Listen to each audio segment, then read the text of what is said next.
ప్రియ సహోదరి సహోదర, నా ప్రాణమా దేవుని స్తుతించుము. సంవత్సరం యొక్క చివరి నెలలో ప్రభు చేసిన సమస్త మేలులను ఆలోచించుచు హృదయాంతరంగంలో నుంచి స్తుతి యాగం అర్పించు సమయం ఇది.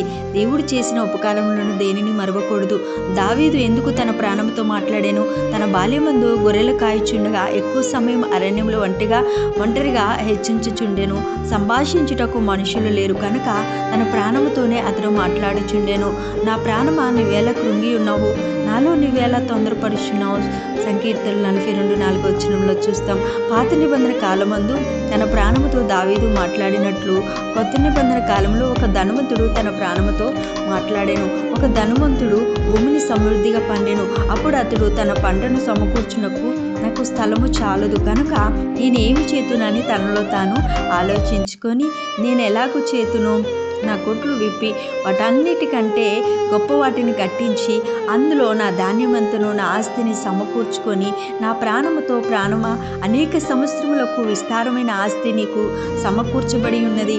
సుఖించుము, తినుము, తాగుము, సంతోషించుము అని చెప్పుకుందునని వాట లూకాసు వార్త 12:16-19 వరకు మనం గమనించగలం. మీరు ఎవరి వల్లే మాట్లాడుచున్నారు నా ప్రియ సహోదరి సహోదరులారా? దావీదు వలెనా? లేక ధనవంతుని వలెనా?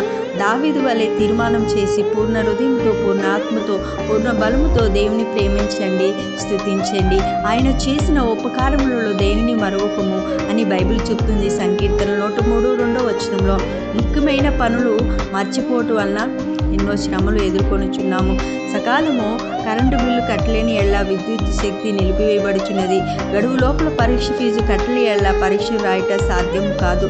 మతిమరుపు వలన అనేక తమ ఆశీర్వాదాలను కోల్పోచున్నారు.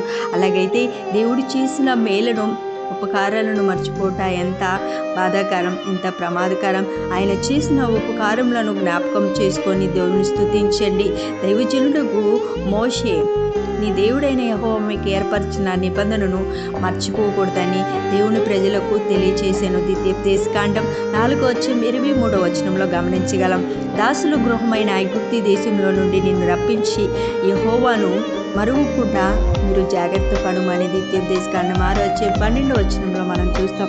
సంవత్సరంన ప్రభువు చేసిన ఉపకారములను జ్ఞాపకం చేసుకోనండి.